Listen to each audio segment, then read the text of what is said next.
So welcome to Achievers Academy Shimoga.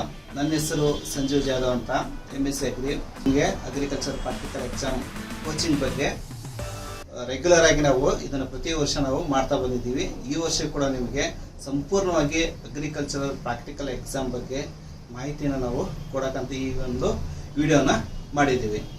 So ಈ ಒಂದು ವಿಡಿಯೋದಲ್ಲಿ ನಿಮಗೆ ಅಗ್ರಿಕಲ್ಚರಲ್ ಪ್ರಾಕ್ಟಿಕಲ್ ಎಕ್ಸಾಮ್ ಎಷ್ಟು ಮಾರ್ಕ್ಸಿಗೆ ಇರುತ್ತೆ. ಸೊ ಅಗ್ರಿಕಲ್ಚರ್ ಪ್ರಾಕ್ಟಿಕಲ್ ಎಕ್ಸಾಮ್ ನಿಮಗೆ ಗೊತ್ತಿದ್ದಂಗೆ 200 ಮಾರ್ಕ್ಸಿಗೆ ಇದನ್ನ ಯೂನಿವರ್ಸಿಟಿ ಆಫ್ ಅಗ್ರಿಕಲ್ಚರ್ ಮತ್ತು ಹಾರ್ಟಿಕಲ್ಚರ್ ಸೈನ್ಸ್ ಶಿವಮೊಗ್ಗ ಇದನ್ನ ಯಾವಾಗಲೂ ಈ ಎಕ್ಸಾಮನ್ನು ಕಂಡಕ್ಟ್ ಮಾಡ್ತಾರೆ. ಸೊ 200 ಮಾರ್ಕ್ಸಿಗೆ ನಿಮಗೆ ಏನಕ್ಕಪ್ಪ ಈ ಎಕ್ಸಾಮು. ಸೊ ಈ ಎಕ್ಸಾಮ್ ನಿಮಗೆ admission to BSc bachelor of veterinary science, so BSc agricultural ಮತ್ತು ನಿಮಗೆ BSc horticultural, so BSc forestry, ಇನ್ನು ಹಲವಾರು ಫಾರ್ಮ್ ಸೈನ್ಸ್ ಕೋರ್ಸ್ಗಳ ಬಗ್ಗೆ ನಿಮಗೆ ಅಡ್ಮಿಷನ್ಸ್ ಅನ್ನ ಮಾಡ್ಕೊತಾರೆ. ಸೊ ಈ ಅಗ್ರಿಕಲ್ಚರ್ ಪ್ರಾಕ್ಟಿಕಲ್ ಎಕ್ಸಾಮ್ ಎಲ್ಲರಿಗೂ ಅಲ್ಲ. ಈ ಅಗ್ರಿಕಲ್ಚರ್ ಪ್ರಾಕ್ಟಿಕಲ್ ಎಕ್ಸಾಮ್ ಯಾರಿಗೆ ಒಂದು ರೈತ ಕುಟುಂಬದಿಂದ ಬಂದಿರ್ತಾರೆ, ಯಾರಿಗೆ ಒಂದು ಕೃಷಿ ಭೂಮಿ ಹೊಂದಿರ್ತಾರೆ, ಅವ್ರಿಗೆ ಮಾತ್ರ ಏನ್ ಮಾಡ್ತಾರಪ್ಪ ಅಂತಂದ್ರೆ ಪ್ರತಿ ವರ್ಷ KE ಅವರು, ಕರ್ನಾಟಕ ಎಕ್ಸಾಮಿನೇಷನ್ ಅಥಾರಿಟಿ ಅವರು ಮತ್ತು university of agriculture science Shivamogga, ಯಾವುದೇ ಯೂನಿವರ್ಸಿಟಿ ಆಗ್ಬೋದು, ನಮ್ಮ ಕರ್ನಾಟಕದಲ್ಲಿ ಯಾವುದೇ ಯೂನಿವರ್ಸಿಟಿ ಆಗ್ಬೋದು, ಏನ್ ಮಾಡ್ತಾರಪ್ಪ ಅಂದ್ರೆ ಕೃಷಿ ಪ್ರಾಯೋಗಿಕ ಪರೀಕ್ಷೆಯನ್ನು ಕೃಷಿ ಭೂಮಿ ಹೊಂದಿರತಕ್ಕಂತ ರೈತರ ಮಕ್ಕಳಿಗೆ ಈ ಒಂದು ಅನುಕೂಲ ಮಾಡಿದ್ದಾರೆ. ನೀವು ಕೇಳ್ಬೋದು, ಸರ್ ಕೃಷಿ ಪ್ರಾಯೋಗಿಕ ಪರೀಕ್ಷೆಯಿಂದ ನಮ್ಗೆ ಏನ್ ಅನುಕೂಲ ಅಂತ. ಕೃಷಿ ಪ್ರಾಯೋಗಿಕ ಪರೀಕ್ಷೆಯಿಂದ ನಿಮಗೆ ಇದರಲ್ಲಿ ಒಂದು 50% ಸೀಟ್ಸ್ ಅನ್ನ ರಿಸರ್ವೇಶನ್ ಮಾಡಿದ್ದಾರೆ. If you go to the BSc ಅದರಲ್ಲೂ ಕೂಡ ನಿಮಗೆ ಏನಿರುತ್ತಪ್ಪ ಅಂದ್ರೆ 50% ಸೀಟ್ಸ್ ರಿಸರ್ವೇಶನ್ ಇರುತ್ತೆ. ಆಲ್ ಫಾರ್ಮ್ ಸೈನ್ಸ್ ಕೋರ್ಸಸ್ ಅಲ್ಲಿ ನಿಮಗೆ ಎಲ್ಲದರಲ್ಲೂ ಕೂಡ ಅಗ್ರಿಕಲ್ಚರ್ ಯೂನಿವರ್ಸಿಟಿಯಿಂದ ಮತ್ತೆ ಕರ್ನಾಟಕ ಎಕ್ಸಾಮಿನೇಷನ್ ಅಥಾರಿಟಿಯಿಂದ ನಿಮಗೆ 50% ಸೀಟ್ಸ್ ಅನ್ನ ರಿಸರ್ವೇಶನ್ ಮಾಡಿದ್ದಾರೆ. ಸೊ ಈ 200 ಮಾರ್ಕ್ಸಿಗೆ ನೀವು ಇದರ ಬಗ್ಗೆ ಏನೇನೆಲ್ಲ ನೀವೆಲ್ಲ ತಿಳ್ಕೊಬೇಕಾಗತ್ತೆ. ಈಗ ಆಲ್ರೆಡಿ ಹೇಳಿದೆ ನಾನು ನಿಮಗೆ. ಸೊ ಇದರಲ್ಲಿ ನಿಮಗೆ 50ರಷ್ಟು ಸೀಟು ಮತ್ತೆ 50ರಷ್ಟು ಅಂಕಗಳನ್ನು ಕೂಡ ಏನ್ ಮಾಡಿರ್ತಾರಪ್ಪ ಅಂತಂದ್ರೆ ಮೀಸಲಾತಿಯನ್ನ ಇಟ್ಟಿರ್ತಾರೆ. ಸೊ ಈ ಕೃಷಿ ಪ್ರಾಯೋಗಿಕ ಪರೀಕ್ಷೆ ನಿಮ್ಗೆಲ್ಲ ಗೊತ್ತಿದ್ದಂಗೆ ಸೊ ಇದನ್ನ ಮೇ 14, 2024 ಈ ಒಂದು ಕೃಷಿ ಪ್ರಾಯೋಗಿಕ ಪರೀಕ್ಷೆಯನ್ನ ಮಾಡ್ತಾರೆ. ಸೊ ಇದಕ್ಕೆ ಸಂಬಂಧಪಟ್ಟಂತ ಅಂಕಗಳು ಎಷ್ಟು ಇರುತ್ತೆ, 200ಗೆ ಇದಕ್ಕೆ ಅಂಕಗಳನ್ನು ಇರುತ್ತವೆ. ಸೊ ಆಮೇಲೆ ಇದಷ್ಟೇ ಅಲ್ಲದೆ ಇದನ್ನ ಎಲ್ಲೆಲ್ಲಿ ಮಾಡ್ತಾರೆ ಈ ಕೃಷಿ ಪ್ರಾಯೋಗಿಕ ಪರೀಕ್ಷೆಯನ್ನು, ಎಲ್ಲಾ ಒಂದು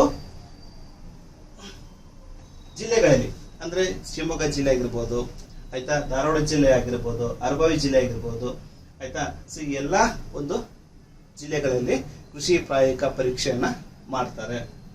ಇಷ್ಟೇ ಅಲ್ಲದೆ ಮತ್ತೆ ಕೃಷಿಕರ ಕೋಟಾ ಪ್ರಮಾಣ ಪತ್ರ ಸೇರಿದಂತೆ ಇದಕ್ಕೆ ಏನೇನು ಸಂಬಂಧಪಟ್ಟಂತ ಮೂಲ ದಾಖಲಾತಿಗಳನ್ನು ನಾವು ಕೊಡಬೇಕು ಅನ್ನೋದ್ರ ಬಗ್ಗೆನೂ ಕೂಡ ನಿಮಗೆ ನಾನು ನೆಕ್ಸ್ಟ್ ಒಂದು ಸ್ಲೈಡ್ಸ್ ಅಲ್ಲಿ ನಿಮಗೆ ಅದ್ರ ಬಗ್ಗೆ ಎಲ್ಲ ಸಂಕ್ಷಿಪ್ತವಾಗಿ ಹೇಳ್ತೀವಿ. ಸೊ ಅಷ್ಟಲ್ಲದೆ ನಾವು ಏನ್ ಮಾಡ್ಬೇಕಾಗತ್ತಪ್ಪ ಅಂತಂದ್ರೆ ಈ ಒಂದು ಎಕ್ಸಾಮ್ ಕಟ್ಟಿದ್ರೆ ಈ ಒಂದು ಎಕ್ಸಾಮ್ಗೆ 500 ರೂಪೀಸ್ ಫೀಸ್ ಕೂಡ ಇರುತ್ತೆ. ಬಟ್ ಈ ವರ್ಷ ಏನ್ ಮಾಡಿದಾರಪ್ಪ ಅಂದ್ರೆ 2024ಕ್ಕೆ ಜನರಲ್ ಮೆರಿಟ್ ಅವರಿಗೆ 1,000 ರೂಪಾಯಿ ಮತ್ತೆ SC ST ಅವರಿಗೆ 500 ಫೀಸ್ ಅನ್ನ ಮಾಡಿದ್ದಾರೆ. ಇದನ್ನೆಲ್ಲ ನೀವೆಲ್ಲ ಏನ್ ಮಾಡ್ಬೇಕಪ್ಪ ಅಂತಂದ್ರೆ ಆನ್ಲೈನ್ ಅಲ್ಲೇ ನೀವು ಯಾವಾಗ ನಿಮ್ಮ ಡಾಕ್ಯುಮೆಂಟ್ಸ್ ಗಳನ್ನ ಅಪ್ಲೋಡ್ ಮಾಡ್ತೀರಲ್ಲ ಆವಾಗಲೇ ನೀವು ಇದು ಕೂಡ ನೀವು ಶುಲ್ಕವನ್ನು ಸಂದಾಯ ಮಾಡ್ಬೇಕಾಗತ್ತೆ, ಆಯ್ತಾ. ಸೊ ಆಮೇಲೆ ಇದ್ರಲ್ಲಿ ನಾವು ಏನ್ ಮಾಡಿದೀವಪ್ಪ ಅಂತಂದ್ರೆ ಸೊ ಕೃಷಿ ಕೋಟಾಕ್ಕೆ ಸಂಬಂಧಪಟ್ಟಂತ ಮೆರಿಟ್ ಪಟ್ಟಿ ಯಾವ ರೀತಿ ಆಗುತ್ತೆ ಇದು ನೀವು ಕೇಳಬಹುದು. ಸೊ ಮೆರಿಟ್ ಪಟ್ಟಿ ಅಂತಂದ್ರೆ ಆಲ್ರೆಡಿ ನೀವು ಈಗ ದ್ವಿತೀಯ PUC ಆನ್ಯುವಲ್ ಎಕ್ಸಾಮ್ ಅನ್ನ ಬರ್ದಿದ್ದೀರಾ ಅಲ್ವಾ. ಸೊ ಎಲ್ಲರಿಗೂ ಒಂದು ಒಳ್ಳೆಯ ಒಂದು ರಿಸಲ್ಟ್ ಬಂದಿರುತ್ತೆ. ಸೊ ಆ ಒಂದು ರಿಸಲ್ಟ್ ಅಲ್ಲಿ ಏನ್ ಮಾಡ್ತಾರಪ್ಪ ಅಂತಂದ್ರೆ ಅವರು PCMB ಮಾತ್ರ ಅವ್ರು ಏನ್ ಮಾಡ್ಕೊಂತಾರಪ್ಪ ಅಂತಂದ್ರೆ ಅದರಲ್ಲಿ 25% ಮಾರ್ಕ್ಸ್ ಅನ್ನ ತಗೊಂತಾರೆ. ಅಂದ್ರೆ PCMB ಅಲ್ಲಿ ನೀವು ಎಷ್ಟು ಮಾರ್ಕ್ಸ್ ಅನ್ನು ತೆಗೆದಿರ್ತೀರಾ ಅದರಲ್ಲಿ 25% ಮಾರ್ಕ್ಸ್ ಅನ್ನು ತಗೊಂತಾರೆ. ಅದ್ರ ಜೊತೆಗೆ CET ಕೂಡ ನೀವು ಮುಂದೆ ಬರೀತೀರಾ ಅಲ್ವಾ. ಈಗ ಆಲ್ರೆಡಿ ನೀವು CET ಎಲ್ಲ ಇವತ್ತೆಲ್ಲ ಬರ್ದಿದ್ದೀರಾ. ಸೊ 18-19ಕ್ಕೆ CET ಎಲ್ಲ ಮುಗ್ದಿರುತ್ತೆ. CET ನೀವು ಎಷ್ಟು ಅಂಕಗಳನ್ನ ಪಡೆದಿರ್ತೀರಾ ಅದರಲ್ಲಿ ಕೂಡ ಏನ್ ಮಾಡ್ತಾರಪ್ಪ ಅಂದ್ರೆ 25% ಅಂಕಗಳನ್ನ ತಗೊಂತಾರೆ.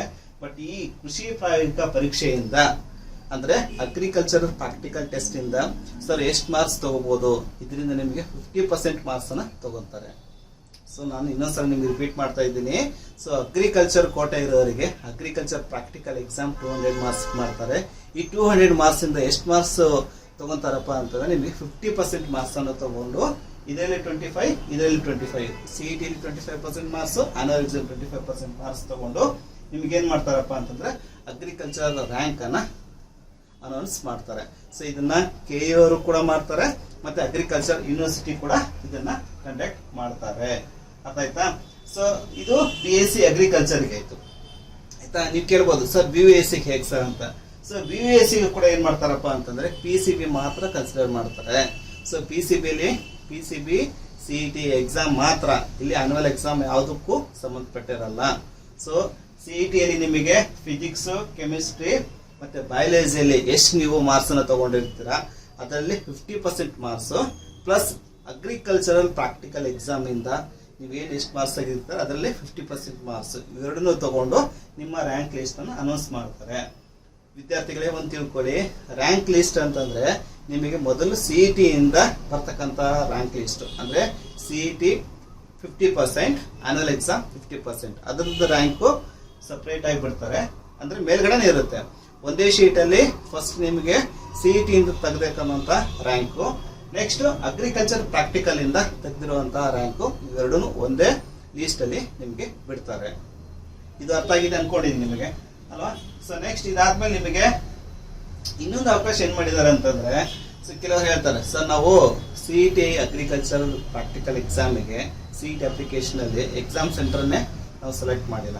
ಸೊ ಡೋಂಟ್ ವರಿ, ಈಗ ನಿಮಗೆ ಎಕ್ಸಾಮ್ ಮುಗಿದಾದ್ಮೇಲೆ, ಈಗ CET ಎಕ್ಸಾಮ್ ನಿಮಗೆ 2024 18 19 ಮುಗಿದಾದ್ಮೇಲೆ 2024 CET ತಿದ್ದುಪಡಿ ಕೂಡ ನಿಮಗೆ ಮಾಡಲಿಕ್ಕೆ ಅವಕಾಶವನ್ನು ಕೊಟ್ಟಿದ್ದಾರೆ. CET ಎಕ್ಸಾಮ್ ನಂತರ ಇದೇನಾಗತ್ತಪ್ಪ ಅಂದ್ರೆ ನಿಮಗೆ ಪೋರ್ಟಲ್ ಓಪನ್ ಆಗುತ್ತೆ. ಅವಾಗ ನೀವು ಏನ್ ಮಾಡ್ಬೋದು, ಯಾರ್ಯಾರು ಅಗ್ರಿಕಲ್ಚರ್ ಪ್ರಾಕ್ಟಿಕಲ್ ಎಕ್ಸಾಮ್ ಸೆಂಟರ್ ತಗೊಂಡಿಲ್ಲ ಅವರು CET ಅಪ್ಲಿಕೇಶನ್ ಅಲ್ಲಿ ಏನ್ ಮಾಡ್ಬೋದಪ್ಪ ಅಂತಂದ್ರೆ ನೀವು ಈ ಪೋರ್ಟಲ್ ಲಿಂಕ್ ಇಂದ ಸೊ ಅರ್ಜಿಯಲ್ಲಿ ತಿದ್ದುಪಡಿಯನ್ನ ನೀವು ಮಾಡ್ಕೋಬಹುದು. ಆಯ್ತಾ? ಸೊ ಇದೊಂದು ನಿಮಗೆ ಒಳ್ಳೆ ಅವಕಾಶ ಕೊಟ್ಟಿದ್ದಾರೆ. ಸೊ ಈ ಅವಕಾಶ ಬಿಟ್ಟು ಮತ್ತೆ ನಿಮಗೆ ಬೇರೆ ಟೈಮಲ್ಲಿ ಈ ಅವಕಾಶ ಸಿಗಲ್ಲ. ಓಕೆ?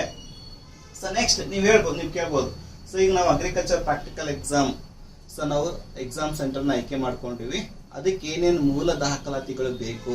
ಸೊ ಮೂಲ ದಾಖಲಾತಿಗಳು ನಿಮಗೆ ಏನೇನು ಬೇಕಾಗತ್ತಪ್ಪ ಅಂತಂದ್ರೆ, ಈಗ ಆಲ್ರೆಡಿ ಹೇಳಿದ್ದೇನೆ, ನಿಮಗೆ 50% ಪ್ರವೇಶಾತಿ ಇರುತ್ತೆ. ಸೊ ಇದಕ್ಕೆ ನಿಮಗೆ KE ಇಂದ ಯಾವ ತರ ನೀವು ಸರ್ಟಿಫಿಕೇಟ್ಸ್ ಅನ್ನ ಸಲ್ಲಿಸಬೇಕು? ಸೊ ಮೊದಲಿಗೆ ನೀವು ಬರ್ತಿರ್ತಕ್ಕಂತಹ ಸಾಮಾನ್ಯ ಪ್ರವೇಶ ಪರೀಕ್ಷೆ ಅಂದ್ರೆ common entrance test, CET admission ticket ಅಂದ್ರೆ ಹಾಲ್ ಟಿಕೆಟ್ ಅನ್ನು ನಾವೇನು ಕರಿತೀವಲ್ಲ, ಆ ಹಾಲ್ ಟಿಕೆಟ್ ಈಸ್ ಮ್ಯಾಂಡೇಟರಿ.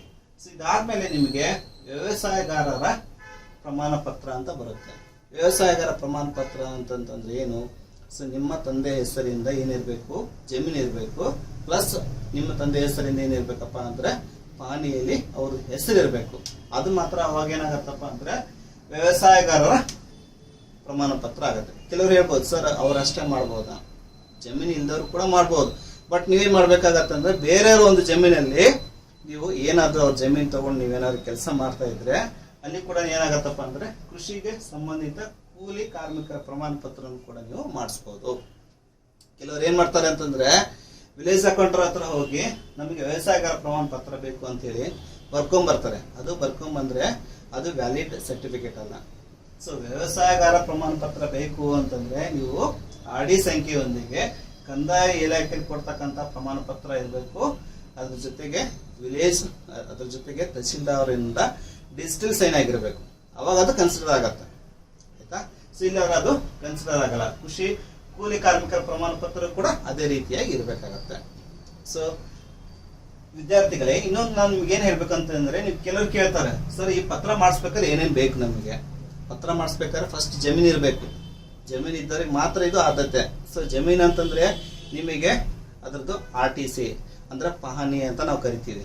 ಆ ಪಹಣಿ ಜೊತೆಗೆ ನಿಮಗೆ ನಿಮ್ಮ ಆಧಾರ್ ಕಾರ್ಡು, ನಿಮ್ಮ ತಂದೆ ಆಧಾರ್ ಕಾರ್ಡು, ನಿವಾಸಿ ದೃಢೀಕರಣ ಪತ್ರ ಅಥವಾ ವೋಟರ್ ID ಕಾರ್ಡ್ ನಿಮ್ಮ ತಂದೆಯವರದು, ಇಷ್ಟು ನೀವೇನ್ ಮಾಡ್ಕೋಬೇಕಪ್ಪ ಅಂತಂದ್ರೆ ಒಂದ್ಸಲ ಜೆರಾಕ್ಸ್ ಮಾಡ್ಕೊಂಡು ಇದ್ರ ಜೊತೆ ಏನ್ ಮಾಡ್ಬೇಕಪ್ಪ ಅಂದ್ರೆ ಅಫಿಡೇಟಿವ್ 1 ಈ ಕಾಲಮ್ ನಲ್ಲಿ ಸಿಗ್ತಕ್ಕಂತ ನಂಬರ್ 5ರಲ್ಲಿ ಕೇವಲ ಕೃಷಿ ಒಂದೇ ಆದಾಯ ಹೊಂದಿದ್ದಲ್ಲಿ ಮಾತ್ರ ನೀವೇನ್ ಮಾಡ್ಕೋಬೇಕು ಅಂತಂದ್ರೆ ಒಂದು ಅಫಿಡೇಟಿ ಮಾಡಿಸ್ಬೇಕು.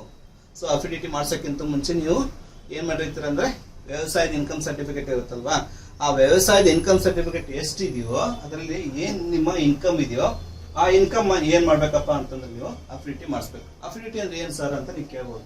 ಈ ಸ್ಟ್ಯಾಂಪ್ ಅಂತ 100 ರೂಪೀಸ್ ಈ ಸ್ಟ್ಯಾಂಪ್ ಒಂದು ಬಾಂಡ್ ಪೇಪರ್ ತಗೋಬೇಕು. ಚಾಪ ಕಾಗದ ಅಂತಾರಲ್ಲ, ಆ ಚಾಪ ಕಾಗದದಲ್ಲಿ ನೀವೇನ್ ಮಾಡ್ಕೋಬೇಕಪ್ಪ ಅಂದ್ರೆ ಫಸ್ಟ್ ಪಾರ್ಟಿ ನಿಮ್ಮ ತಂದೆ ಹೆಸರು ಇರಬೇಕು, ಸೆಕೆಂಡ್ ಪಾರ್ಟಿ ಯಾರ್ದಿರ್ಬೇಕಪ್ಪ ಅಂದ್ರೆ ರೆಸ್ಪೆಕ್ಟ್ ಟು ಅಗ್ರಿಕಲ್ಚರ್ ಯೂನಿವರ್ಸಿಟಿ ಆ ಒಂದು ಹೆಸರಲ್ಲಿ ನೀವೇನ್ ಮಾಡಬೇಕು, ಇದನ್ನ ಈ ಸ್ಟ್ಯಾಂಪ್ ಅಲ್ಲಿ ತಗೋಬೇಕು. ಈ ಸ್ಟ್ಯಾಂಪ್ ತಗೊಂಡು ಅದ್ರ ಟೈಪ್ ಮಾಡ್ಕೊಂಡು ಅದ್ರ ಹಿಂದ್ಗಡೆ ಏನ್ ಮಾಡ್ಬೇಕಪ್ಪ ಅಂತಂದ್ರೆ ನಿಮ್ಗೆ ಕೃಷಿಯಿಂದ ಬರ್ತಕ್ಕಂಥ ಮೂಲ ಆದಾಯ ಎಷ್ಟಿದೆ ಅದನ್ನ ನೀವು ಮೆನ್ಷನ್ ಮಾಡ್ಬೇಕು. ಅಂದ್ರೆ ನೀವು ಜಮೀನಿನ ಒಂದು RTC ಅದನ್ನೇನಾದ್ರೂ ನೀವು ಕೊಟ್ಟು ತಾಲೂಕು ಆಫೀಸಿಗೆ ಈ ತರ ಟೈಪ್ ಮಾಡ್ಬೇಕು ಅಂತಂದ್ರೆ ಅವರೆಲ್ಲ ನಿಮ್ಗೆ ಏನ್ ಮಾಡ್ತಾರಪ್ಪ ಅಂದ್ರೆ ಟೈಪ್ ಮಾಡ್ಕೊಡ್ತಾರೆ. ನಿಮ್ಮ ಜಮೀನು ಎಲ್ಲಿದೆ, ಅದ್ರ ಸರ್ವೆ ನಂಬರ್ ಏನು, ಆಯ್ತಾ, ನಿಮ್ಮ ತಂದೆ ಹೆಸರು, ಸೊ ಈ ತರ ಕೃಷಿ ಪದವಿಗೆ ಹೋಗ್ತಿದಾರ ಅಂತ ಹೇಳ್ಬಿಟ್ಟು ಅದರಲ್ಲಿ ಬರ್ತಕ್ಕಂಥ ಆದಾಯ ಇವೆಲ್ಲ ಹೇಳ್ತಾರೆ.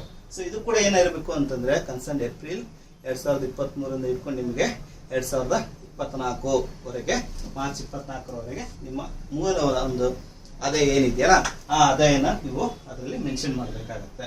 ಸೊ ಮೆನ್ಷನ್ ಮಾಡಿ ನೀವು ಒಂದ್ಸಲ ಜೆರಾಕ್ಸ್ ಹೇಳಿದ್ನಲ್ಲ ನಾನು, ಅಷ್ಟು ಜೆರಾಕ್ಸ್ ಅನ್ನ ನೀವು ತಾಲೂಕು ಆಫೀಸ್ ಕೊಟ್ರೆ ನಿಮಗೆ ವ್ಯವಸಾಯಗಾರರ ಪ್ರಮಾಣ ಪತ್ರ ಕೊಡ್ತಾರೆ. ಇದು ಯಾರ ಹೆಸರಿಂದಪ್ಪ ಅಂತಂದ್ರೆ ತಂದೆ ಹೆಸರಲ್ಲಿ ಇದ್ದಾಗ. ಸೊ ತಂದೆ ಹೆಸರು ಇಲ್ಲ ಸರ್ ಅಂತಂದಾಗ ನೀವೇನ್ ಮಾಡ್ಬೋದು ಅಂತಂದ್ರೆ ಅವಿಭಾಜ್ಯ ಕುಟುಂಬ ಅಂತ ಬರುತ್ತೆ. ಸಪೋಸ್ ನಮ್ಮ ತಾತನ ಹೆಸರಿಂದ ಇದೆ ಸರ್ ಜಮೀನು, ಇನ್ನ ಅದು ಪಾಲಾಗಿಲ್ಲ, ಸೊ ತಾತನ ಹೆಸರಿಂದ ಇದ್ರೂ ಕೂಡ ನೀವೇನ್ ಮಾಡ್ಬೇಕಾಗತ್ತಪ್ಪ ಅಂದ್ರೆ ವಂಶವೃಕ್ಷ ಪ್ರಮಾಣ ಪತ್ರ ಮಾಡಿಸ್ಬೇಕಾಗತ್ತೆ. ಸೊ ವಂಶವೃಕ್ಷ ಪ್ರಮಾಣ ಪತ್ರ ಮಾಡಿಸ್ಬೇಕಂದ್ರೂ ಕೂಡ ನೀವೇನ್ ಮಾಡ್ಬೇಕು, ಅಫಿಡವಿಟಿ ಮಾಡಿಸ್ಬೇಕು. ಸೊ ಎಷ್ಟು ಜನ ನಿಮ್ಮ ಒಂದು ಫ್ಯಾಮಿಲಿ ಟ್ರೇಲ್ ಇದ್ದಾರೆ ಅವ್ರದ್ದು ಅಷ್ಟ್ರದ್ದು ಏನ್ ಮಾಡ್ಬೇಕಪ್ಪ ಅಂದ್ರೆ ಆಧಾರ್ ಕಾರ್ಡು, ಅದ್ರ ಜೊತೆಗೆ ಈ ಸ್ಟ್ಯಾಂಪ್ ತಗೊಂಡು ಒಂದು ನೋಟ್ರಿ ಹತ್ರ ಅಲ್ಲಿ ನೀವು ಏನ್ ಮಾಡ್ಬೇಕಾಗತ್ತಪ್ಪ ಅಂತಂದ್ರೆ ಅಷ್ಟು ಟೈಪ್ ಮಾಡಿಸಿ ನೋಟ್ರಿಯಿಂದ ಸೈನ್ ಮಾಡಿಸ್ಬೇಕಾಗತ್ತೆ. ಸೊ ಈ ತರ ಸೈನ್ ಮಾಡಿದ್ರೆ ಮಾತ್ರ ನಿಮ್ಗೆ ಏನ್ ಮಾಡ್ಕೊಡ್ತಾರಪ್ಪ ಅಂತಂದ್ರೆ ವಂಶವೃಕ್ಷ ಜೊತೆಗೆ ನಿಮ್ಗೆ ವ್ಯವಸಾಯಗಾರ ಕುಟುಂಬ ಸದಸ್ಯ ದೃಢೀಕರಣ ಪ್ರಮಾಣ ಪತ್ರನ ಕೊಡ್ತಾರೆ. ಇದು ಅರ್ಥ ಆಗಿದೆ ಅನ್ಕೊಂಡಿದೀನಿ. ಸೊ ಇನ್ನೊಂದ್ಸಲ ರಿಪೀಟ್ ಮಾಡ್ತೀನಿ ನೋಡ್ಕೊಳ್ಳಿ. ವ್ಯವಸಾಯಗಾರ ಕುಟುಂಬ ಸದಸ್ಯ ದೃಢೀಕರಣ ಪತ್ರ ಇವೆಲ್ಲ ನಿಮಗೆಲ್ಲ ಮುಂದೆ ನಾನು ತೋರಿಸ್ತೀನಿ ಯಾವ ತರ ಇದೆ ಹೇಗಿದೆ ಅಂತ ಹೇಳಿ, ಆಯ್ತಾ. ಸೊ ಇಷ್ಟಲ್ಲೇ ನಿಮಗೆ ಮಾಮೂಲಿ ಆದಾಯ ಪ್ರಮಾಣ ಪತ್ರ ಇದಂತೂ ಮ್ಯಾಂಡೇಟರಿ. ಲಾಸ್ಟ್ ಟೈಮ್ CET-ಯಲ್ಲಿ ಫಿಲ್ ಮಾಡ್ಬೇಕಾದ್ರೆ ಆದಾಯ ಪ್ರಮಾಣ ಪತ್ರನ ಕೊಟ್ಟಿರ್ತೀರಾ. ಸೊ ಜಾತಿ ಪ್ರಮಾಣ ಪತ್ರನೂ ಕೂಡ ನೀವು ಕೊಟ್ಟಿರ್ತೀರಾ. ಸೊ ನೀವು ಕೇಳ್ಬೋದು ಸರ್ ಇಷ್ಟಾದ್ಮೇಲೆ ಇದು ಬಿಸ್ನೆಸ್ ಅದ್ದು ಆಮೇಲೆ ವೇತನ ದೃಢೀಕರಣ ಪತ್ರ ಅಂದ್ರೆ ವೇತನ ದೃಢೀಕರಣ ಪತ್ರ ಅಂತಂದ್ರೆ ತಂದೆ ತಾಯಿಗೆ ನೌಕರಿ ಇಲ್ಲದಿದ್ದಲ್ಲಿ ಮಾತ್ರ ನಾವು ಏನ್ ಮಾಡ್ಕೊಂತೀವಿ, ವೇತನ ದೃಢೀಕರಣ ಪ್ರಮಾಣ ಪತ್ರನ ಮಾಡಿಸ್ಕೊಂತೀವಿ, ಆಯ್ತಾ. ಸೊ ಇದ್ರ ಬಗ್ಗೆ ನಿಮ್ಗೆಲ್ಲ ನಾವು ಡೀಟೇಲ್ಸ್ ಆಗಿ ನೀವೇನಾದ್ರು ಅಡ್ಮಿಷನ್ ಆದ್ರೆ ಅಂತಂದ್ರೆ ನಾವು ಅದರಲ್ಲಿ ವಾಟ್ಸಪ್ ಅಲ್ಲಿ ನಿಮ್ಗೆ ಇದ್ರ ಬಗ್ಗೆ ಎಲ್ಲ ಪ್ರಾಮಾಣಿಕವಾದಂತಹ ಪ್ರಮಾಣ ಪತ್ರಗಳನ್ನ ನಿಮಗೆ ನಾವು ವಾಟ್ಸಪ್ ಅಲ್ಲಿ ಹಾಕಿ ಅದ್ರ ಬಗ್ಗೆ ಎಲ್ಲ ಡೀಟೇಲ್ಸ್ ಎಲ್ಲ ನಿಮ್ಗೆ ಕೊಡ್ತೀವಿ. ಸೊ ಯಾರಿಗೆ ಈಗ ಖಾಸಗಿ ಬಿಸ್ನೆಸ್ ಇತ್ತು ಅಂತವ್ರಿಗೇನು, ಅಫಿಡವಿಟಿ ಸೆಕೆಂಡ್ ಅಂತವ್ರಿಗೆ ಯಾವುದು, ಅಫಿಡವಿಟಿ ಸೆಕೆಂಡ್ ಯಾರಕ್ಕಪ್ಪ ಅಂದ್ರೆ ಕೃಷಿ ಜೊತೆಗೆ ಅವ್ರು ಗೌರ್ಮೆಂಟ್ ಜಾಬ್ ಇದ್ದವರಿಗೆ ಇದು ಸಂಬಂಧಪಟ್ಟಂತದ್ದು. ಇದ್ರ ಬಗ್ಗೆ ನಿಮಗೆ ಹೆಚ್ಚಿನ ಮಾಹಿತಿ ನಾವು ಒಂದು ಕ್ಲಾಸಲ್ಲಿ ಜಾಯಿನ್ ಆದಾಗ ಅಥವಾ ನಮ್ಮನ್ನು ನೀವು ಏನಾದ್ರು ಕಾಂಟ್ಯಾಕ್ಟ್ ಮಾಡಿ ಸರ್ ನನಗೆ ಸರ್ಟಿಫಿಕೇಟ್ಸ್ ಬೇಕು, ಹೇಗೆ ಮಾಡಿಸ್ಬೇಕು, ನಮ್ಮ ತಂದೆ ಈ ಜಾಬಲ್ಲಿ ಇದ್ದಾರೆ ಅಂತ ನೀವೇನಾದರೂ ಫೋನ್ ಮಾಡಿ ಕೇಳಿದಾಗ ಅದ್ರ ಬಗ್ಗೆನೂ ಕೂಡ ನಾವು ನಿಮಗೆ ಡೀಟೇಲ್ಸ್ ಆಗಿ ನಿಮಗೆ ಉತ್ತರಿಸ್ತೀವಿ. ಓಕೆ ಸ್ಟೂಡೆಂಟ್ಸ್, ಈಗ ಆಲ್ರೆಡಿ ಹೇಳ್ತಿದ್ದಂಗೆ ನಿಮಗೆ ಆದಾಯ ಪ್ರಮಾಣ ಪತ್ರದಲ್ಲಿ ಇರ್ತಕ್ಕಂಥ ಏನು ನೀವು ಅಫಿಡವಿಟಿ ಮಾಡಿಸ್ತೀರಲ್ಲ, ಏನು ಒಂದು ಆದಾಯ ಸಪೋಸ್ ಈಗ ಆದಾಯ ಪ್ರಮಾಣ ಪತ್ರದಲ್ಲಿ ಈಗ ನಿಮ್ದು 45,000 ಇನ್ಕಮ್ ಇದೆ ಅಂತ ಅನ್ಕೊಳ್ಳೋಣ. ಸೊ ಅದನ್ನೇ ನೀವೇನು ಮಾಡಬೇಕಪ್ಪ ಅಂದ್ರೆ ಅಫಿಡವಿಟಿನಲ್ಲಿ ಅದನ್ನೇ ನೀವು ಘೋಷಿಸಬೇಕಾಗತ್ತೆ. ಸೊ ಮೇಲಿನ ಎಲ್ಲಾ ದಾಖಲಾತಿಗಳನ್ನ ನಿಮ್ಗೊಂದು ಡೇಟ್ ಕೊಟ್ಟಿದೆ ನೋಡಿ, ಏಪ್ರಿಲ್ 2023ರಿಂದ ಮಾರ್ಚ್ 2024ರವರೆಗೆ ಅದೇನಾಗಿರುತ್ತಪ್ಪ ಅಂದ್ರೆ ವ್ಯಾಲಿಡಿಟಿ ಆಗಿರುತ್ತೆ. ಆಮೇಲೆ ನಿಮ್ಗೆ ಗೊತ್ತಿದ್ದಂಗೆ ಜಾತಿ ಮತ್ತು ಪ್ರಮಾಣ ಪತ್ರವು 5 ವರ್ಷದವರೆಗೂ ನಿಮ್ಗೆ ಏನಿರುತ್ತಪ್ಪ ಅದ್ರ ಅನ್ನೋದು ವ್ಯಾಲಿಡಿಟಿ ಆಗಿರುತ್ತೆ. ಸೊ ಅಂದ್ರೆ ಅದು ಮಾನ್ಯವಾಗಿರುತ್ತೆ ಅಂತ ಅರ್ಥ, ಆಯ್ತಾ. ಸೊ ಇದಾದ್ಮೇಲೆ ನಿಮಗೆ ನಾವು ಆಲ್ರೆಡಿ ನಿಮ್ಗೆ ಅಮೌಂಟ್ ಬಗ್ಗೆ ಹೇಳಿದ್ವಿ, ಹೋದ ವರ್ಷದ ಅಮೌಂಟ್ ಬಗ್ಗೆ ಹೇಳಿದೀವಿ. ಬಟ್ ಈಗ 2024ರದ ಅಮೌಂಟ್ ಎಷ್ಟಿದೆಯಪ್ಪ, ಎಷ್ಟು ನಾವು ಫೀಸ್ ಅನ್ನು ಸಲ್ಲಿಸಬೇಕಾಗತ್ತೆ ಅಂತಂದ್ರೆ ಜನರಲ್ ಅವರು 1000 ರೂಪಾಯಿ. ಸೊ ಮತ್ತೆ ಇತರೆ ಅಂದ್ರೆ SC/ST ಅವರಿಗೆ ಏನ್ ಮಾಡಿದಾರಪ್ಪ ಅಂದ್ರೆ 500 ಶುಲ್ಕವನ್ನು ಮಾಡಿದ್ದಾರೆ. ಈ ಶುಲ್ಕವನ್ನು ಕೂಡ ನೀವೇನ್ ಮಾಡ್ಬೇಕಾಗತ್ತೆ, ಆನ್ಲೈನ್ ಅಲ್ಲೇ ಕನ್ಸರ್ನ್ಡ್ ನೀವೇನ್ CET ಅಪ್ಲಿಕೇಶನ್ ಅಲ್ಲಿ ಅಗ್ರಿಕಲ್ಚರ್ ಎಕ್ಸಾಮ್ ಸೆಂಟರ್ ಆಯ್ಕೆ ಮಾಡ್ಕೊಂಡಿದ್ರಲ್ಲ, ಏನ್ ಅಲ್ಲಿ ಡಾಕ್ಯುಮೆಂಟ್ಸ್ ಗಳನ್ನ ಅಪ್ಲೋಡಿಂಗ್ ಮಾಡ್ತಿದ್ರಲ್ಲ, ಅಪ್ಲೋಡಿಂಗ್ ಮಾಡಾದ್ಮೇಲೆ ಅದೇ ಸೇಮ್ ನೀವು ವೆಬ್ಸೈಟ್ ಅಲ್ಲಿ ಏನ್ ಮಾಡ್ಬೇಕಾಗತ್ತೆ ಅಂತಂದ್ರೆ ಅಮೌಂಟ್ ಅನ್ನ ಪೇ ಮಾಡ್ಬೇಕಾಗತ್ತೆ. ಸೊ ಇಷ್ಟಾದ್ಮೇಲೆ ನಿಮಗೆ ನಾವು ದಾಖಲಾತಿ ಪರಿಶೀಲನಾ ಪ್ರಕ್ರಿಯೆ ವೇಳಾಪಟ್ಟಿ ಹೆಂಗಿದೆ, ಸೊ ಯಾವಾಗಿಂದ ಸೊ ನಮ್ಮ ಮೂಲ ದಾಖಲಾತಿಗಳನ್ನ ಆನ್ಲೈನ್ ಅಲ್ಲಿ ಅಪ್ಲೋಡ್ ಮಾಡ್ಬೇಕು ಸರ್ ಅಂತ ಕ್ವಶನ್ ಬರುತ್ತೆ, ಆಯ್ತಾ. ಸೊ ನೀವು ಮೂಲ ದಾಖಲಾತಿಗಳನ್ನ ದಿನಾಂಕ 15/4/2024ರಿಂದ ದಿನಾಂಕ 28/4/2024 ಅಂದ್ರೆ ನಿಮಗೆ ಬೆಳಗ್ಗೆ 10 ಗಂಟೆಯಿಂದ 12 ಗಂಟೆವರೆಗೂ ಟೈಮ್ ಇರುತ್ತೆ. ಕೆಲವು ಟೈಮ್ ಏನಿರುತ್ತಪ್ಪ ಅಂತಂದ್ರೆ ನಿಮಗೆ ಸರ್ವರ್ ಬಿಸಿ ಆಗುತ್ತೆ. ಅವಾಗ ನೀವು ಫೋನ್ ಮಾಡಿ ಕೇಳೋ ಅವಶ್ಯಕತೆ ಇರಲ್ಲ. ಯಾಕಂದ್ರೆ ಬೆಳಗ್ಗೆ 10 ಗಂಟೆಯಿಂದ ಅಪ್ ಟು ನಿಮಗೆ ನೈಟ್ 12 ಗಂಟೆವರೆಗೂ ನಿಮ್ಗೆ ಏನಿರುತ್ತಪ್ಪ ಅಂದ್ರೆ ಟೈಮ್ ಇರುತ್ತೆ. ಮತ್ತು 28ನೇ ತಾರೀಕುವರೆಗೂ ಇದು ನೀವೇನು ಮಾಡ್ಕೋಬಹುದಪ್ಪ ಅಂದ್ರೆ ಆನ್ಲೈನ್ ಮೂಲಕ ನೀವು ಮೂಲ ದಾಖಲಾತಿಗಳನ್ನ ಅಪ್ಲೈಡನ್ನು ಮಾಡಬಹುದು. ನೀವು ಎಟ್ ಎ ಟೈಮ್ ಅವ್ರು ನಿಮ್ಗೆ ಅಪ್ಲೈ ಮಾಡಿದ ತಕ್ಷಣ ಅವ್ರು ಏನು ಮಾಡ್ತಾರಪ್ಪ ಅಂದ್ರೆ 17ನೇ ತಾರೀಕಿಂದ ಹಿಡ್ಕೊಂಡು 30ನೇ ತಾರೀಕುವರೆಗೂ ನೀವು ಏನೇನು ದಾಖಲಾತಿಗಳನ್ನ ಹಾಕಿರ್ತೀರೋ ಆ ದಾಖಲಾತಿಗಳನ್ನ ಅವ್ರು ಏನು ಮಾಡ್ತಾರಪ್ಪ ಅಂದ್ರೆ ಅಲ್ಲೇ ಆನ್ಲೈನಲ್ಲೇ ವೆರಿಫಿಕೇಶನ್ಸ್ ಮಾಡ್ತಾರೆ. ಆಯ್ತಾ? ವೆರಿಫಿಕೇಶನ್ ಜೊತೆಗೆ ಅಲ್ಲೇ ಅವ್ರು ಏನು ಮಾಡ್ತಾರಪ್ಪ ಅದರಲ್ಲಿ ಎಲಿಜಿಬಿಲಿಟಿ ಮತ್ತೆ ನಾನ್ ಎಲಿಜಿಬಿಲಿಟಿ ಲಿಸ್ಟ್ ಕೂಡ ಅವರು ಪ್ರಿಪೇರ್ ಮಾಡ್ತಾರೆ. ಅದನ್ನ ಕೃಷಿ ಕೋಟಾದಲ್ಲಿ ಬರ್ತಕ್ಕಂಥ ಎಲಿಜಿಬಿಲಿಟಿ ಮತ್ತು ನಾನ್ ಎಲಿಜಿಬಿಲಿಟಿ ಲಿಸ್ಟ್ ಅನ್ನ ನಿಮಗೆ 2ನೇ ತಾರೀಕಿಗೆ ಮೇ 2ನೇ ತಾರೀಕಿಗೆ ನಿಮಗೆ ಸಂಜೆ 4 ಗಂಟೆ ನಂತರ ಏನು ಮಾಡ್ತಾರಪ್ಪ ಅಂತಂದ್ರೆ ಬಿಡ್ತಾರೆ. ಗೊತ್ತಾಗ್ತಿದೆಯಲ್ಲ, ನೀವು 28ರವರೆಗೂ ಏನು ಮಾಡ್ತಾ ಇರಬೇಕು, ನಿಮ್ಮ ಟೈಮ್ ಇರುತ್ತೆ. 28ನೇ ತಾರೀಕುವರೆಗೂ ನೀವು ನಿಮ್ಮ ಎಲ್ಲ ಮೂಲ ದಾಖಲಾತಿಗಳನ್ನ ಅಪ್ಲೋಡ್ ಮಾಡಬೇಕಾಗಿರುತ್ತೆ. ಅಪ್ಲೋಡ್ ಮಾಡಿರ್ತಕ್ಕಂತಹ ಅವರು ಮೂಲ ದಾಖಲಾತಿಗಳನ್ನ ಏನು ಮಾಡ್ತಾರಪ್ಪ ಅಂದ್ರೆ ವೆರಿಫಿಕೇಶನ್ ಮಾಡ್ತಾರೆ. ಅದು 17ನೇ ತಾರೀಕಿಂದ ಹಿಡ್ಕೊಂಡು 30ನೇ ತಾರೀಕುವರೆಗೂ. ಅದಾದ್ಮೇಲೆ ಅವ್ರು ಏನು ಮಾಡ್ತಾರಪ್ಪ ಅಂದ್ರೆ 2ನೇ ತಾರೀಕಿಗೆ ಎಲಿಜಿಬಿಲಿಟಿ ಮತ್ತೆ ನಾನ್ ಎಲಿಜಿಬಿಲಿಟಿ ಲಿಸ್ಟ್ ಅನ್ನ ಬಿಡ್ತಾರೆ. ಎಟ್ ಎ ಟೈಮ್ ನಿಮಗೆ ಎಲಿಜಿಬಿಲಿಟಿ ಮತ್ತೆ ನಾನ್ ಎಲಿಜಿಬಿಲಿಟಿ ಲಿಸ್ಟ್ ಬಿಟ್ಟಾಗ ನೀವು 2 ಲಿಸ್ಟ್ ಅನ್ನ ನೋಡ್ಕೋಬೇಕಾಗತ್ತೆ. ಎಲಿಜಿಬಿಲಿಟಿ ಲಿಸ್ಟ್ ಅಲ್ಲಿ ಬಿಟ್ಟಿದಂತ ಯಾರೇ ಸ್ಟೂಡೆಂಟ್ಸ್ಗಳಿಗೆ ನೀವು ಕಾಲೇಜ್ ಹತ್ರ ಹೋಗುವಂತ ಅವಶ್ಯಕತೆ ಇರಲ್ಲ. ಯಾರೇ ಕಾಲೇಜಿಗೆ ಹೋಗ್ಬೇಕಂತ ಅವಶ್ಯಕತೆ ಇರುತ್ತಪ್ಪ ಅಂದ್ರೆ ಯಾರಿಗೆ ನಾನ್ ಎಲಿಜಿಬಿಲಿಟಿ ಲಿಸ್ಟ್ ಅಲ್ಲಿ ಹೆಸರು ಬರುತ್ತಲ್ಲ, ಅಂದ್ರೆ ಅರ್ಥ ಮಾಡ್ಕೋಬೇಕು ಏನೋ ಒಂದು ಡಾಕ್ಯುಮೆಂಟ್ಸ್ ತಪ್ಪಾಗಿದೆ ಅಂತ. ಅದು ನೀವೇನ್ ಮಾಡ್ಬೇಕು ಅಂತಂದ್ರೆ ತಕ್ಷಣ ನಿಮಗೆ 6ನೇ ತಾರೀಕಿವರೆಗೂ ಟೈಮ್ ಇರುತ್ತೆ. ಅದು ಅನರ್ಹ ಅಭ್ಯರ್ಥಿಗಳಿಗೆ ಮಾತ್ರ ದಾಖಲೆಗಳ ಬಗ್ಗೆ ಸ್ಪಷ್ಟೀಕರಣ ಅಂತ ಹೇಳಿದ್ದಾರೆ ಅವರು. 6ನೇ ತಾರೀಕುವರೆಗೂ ನಿಮ್ಗೆ ಟೈಮ್ ಇರುತ್ತೆ. ನೀವು ಅಷ್ಟರೊಳಗೆ ಏನ್ ಮಾಡಬೇಕು, 2ನೇ ತಾರೀಕಿಗೆ ನಿಮಗೆ ನಾನ್ ಎಲಿಜಿಬಿಲಿಟಿ ಲಿಸ್ಟ್ ಅಲ್ಲಿ ಏನಾದರೂ ಹೆಸರು ಬಂತು ಅಂತಂದ್ರೆ ನೀವು ತಕ್ಷಣ ಏನ್ ಮಾಡ್ಕೋಬೇಕು, 2ನೇ ತಾರೀಕಿಂದ 3ನೇ ತಾರೀಕಿಗೆ ನೀವು ಕಾಲೇಜಿಗೆ ಹೋಗಿ ನಂದು ಯಾವ ದಾಖಲಾತಿ ತಪ್ಪಾಗಿದೆ ಅಂತ ಅವ್ರು ಹೇಳಿದ್ರೆ ಅವ್ರು ಹೇಳ್ತಾರೆ ಇಂಥದ್ದು ಬಿಟ್ಟು ಹೋಗಿದೆ ನೋಡ್ರಿ, ದೃಢೀಕರಣ ತಪ್ಪಾಗಿರ್ಬೋದು, ಅಥವಾ ವ್ಯವಸಾಯಗಾರ ಕುಟುಂಬ ಸದಸ್ಯ ದೃಢೀಕರಣ ಪತ್ರ ನೀವು ಅದನ್ನು ಹಾಕಿದ್ರೆ ಅದ್ರ ಜೊತೆ ನೀವು ವಂಶವೃಕ್ಷನ ಹಾಕಿರಲ್ಲ. ಅವಾಗ ಏನ್ ಮಾಡ್ತಾರೆ ಅವರು ವಂಶವೃಕ್ಷ ತಗೊಂಬರಕ್ಕೆ ಹೇಳ್ತಾರೆ. ವಂಶವೃಕ್ಷ ನೀವು 6ನೇ ತಾರೀಕು ಒಳಗೆ ಅದನ್ನ ಏನಾದ್ರೂ ನೀವು ಸ್ಪಷ್ಟೀಕರಣ ಮಾಡಿದ್ರೆ ಅಂತಂದ್ರೆ ನಿಮ್ಗೇನ್ ಮಾಡ್ತಾರಪ್ಪ ಅಂದ್ರೆ ಎಲಿಜಿಬಿಲಿಟಿ ಲಿಸ್ಟ್ ಅಲ್ಲಿ ನಿಮ್ಮನ್ನ ಸೆಲೆಕ್ಟ್ ಮಾಡ್ಕೊಂತಾರೆ. ಆಯ್ತಾ? ಪ್ರಾಯೋಗಿಕ ಪರೀಕ್ಷೆಗೆ ಅರ್ಹ ಅಭ್ಯರ್ಥಿಗಳ ಪಟ್ಟಿಯನ್ನು ಏನ್ ಮಾಡ್ತಾರಪ್ಪ ಅಂತಂದ್ರೆ ನಿಮಗೆ 8/5/2024 ಸಂಜೆ 4 ಗಂಟೆ ನಂತರ ಕೃಷಿ ಮತ್ತು ಕೃಷಿಗೆ ಸಂಬಂಧಪಟ್ಟಂತ ಯೂನಿವರ್ಸಿಟಿ ಮತ್ತೆ ಕೆಇ ಅವರು ಇದನ್ನ ಬಿಡ್ತಾರೆ. ಆಯ್ತಾ? ಅರ್ಹ ಅಭ್ಯರ್ಥಿಗಳಂದ್ರೆ ಎಲಿಜಿಬಿಲಿಟಿ ಆಗಿರ್ತಕ್ಕಂಥ ಕ್ಯಾಂಡಿಡೇಟ್ಸ್ ಲಿಸ್ಟ್. ಇದಾದ್ಮೇಲೆ ನಿಮಗೆ ಏನ್ ಮಾಡ್ಬೋದಪ್ಪ ನೀವು ಅಂತಂದ್ರೆ 10/5/2024 ನೀವು ಸಂಜೆ 4 ಗಂಟೆ ನಂತರ ಹಾಲ್ ಟಿಕೆಟ್ ಅನ್ನ ಡೌನ್ಲೋಡ್ ಮಾಡ್ಕೋಬಹುದು. ಓಕೆ, ಇಷ್ಟೆಲ್ಲ ನಿಮಗೆ ಇದು ಅರ್ಥ ಆಗಿದೆ ಅಂತ ಅನ್ಕೊಂಡಿದ್ದೀನಿ. ನೋಡಿ, ಇವೆಲ್ಲ ಪ್ರೊಸೀಜರ್ ಪ್ರಕಾರ ನಿಮಗೆ ಎಲ್ಲ ಡಾಕ್ಯುಮೆಂಟ್ಸ್ ಗಳನ್ನ ಅಪ್ಲೋಡಿಂಗ್ ಮಾಡ್ಕೊಳ್ಳೋದು. ಈ ಏನು ಡೇಟ್ ಕೊಟ್ಟಿದಾರಲ್ಲ ಈ ಡೇಟ್ ಪ್ರಕಾರ ನಿಮಗೆ ಡಾಕ್ಯುಮೆಂಟ್ಸ್ ವೆರಿಫಿಕೇಶನ್ಸ್ ಆಗುತ್ತೆ. ಓಕೆ, ನೆಕ್ಸ್ಟ್ ಇದಾದ್ಮೇಲೆ ನಿಮ್ಗೆ ಗೊತ್ತಿದ್ದಂಗೆ 17 ಕೇಂದ್ರಗಳಲ್ಲಿ ಏಕಕಾಲಕ್ಕೆ ಏನಾಗತ್ತಪ್ಪ ಅಂದ್ರೆ ಕೃಷಿ ಪ್ರಾಯೋಗಿಕ ಪರೀಕ್ಷೆಯನ್ನ ಮಾಡ್ತಾರೆ. 14/5/2024 ಬೆಳಿಗ್ಗೆ 9 ಗಂಟೆಗೆ ನಿಮಗೆ ಈ ಕೃಷಿ ಪ್ರಾಯೋಗಿಕ ಪರೀಕ್ಷೆಯನ್ನ ಎಲ್ಲಾ ಒಂದು ಯೂನಿವರ್ಸಿಟಿಯವರು ಇದನ್ನ ನಡೆಸ್ತಾರೆ. 9 ಗಂಟೆ ಅಂದ ತಕ್ಷಣ ನೀವು ಅಲ್ಲಿಗೆ 9 ಗಂಟೆಗೆ ಅಂತಂದ್ರೆ ಇರಂಗಿಲ್ಲ. 1 ಗಂಟೆ ಮುಂಚೆನೆ ಇರ್ಬೇಕಾಗತ್ತ.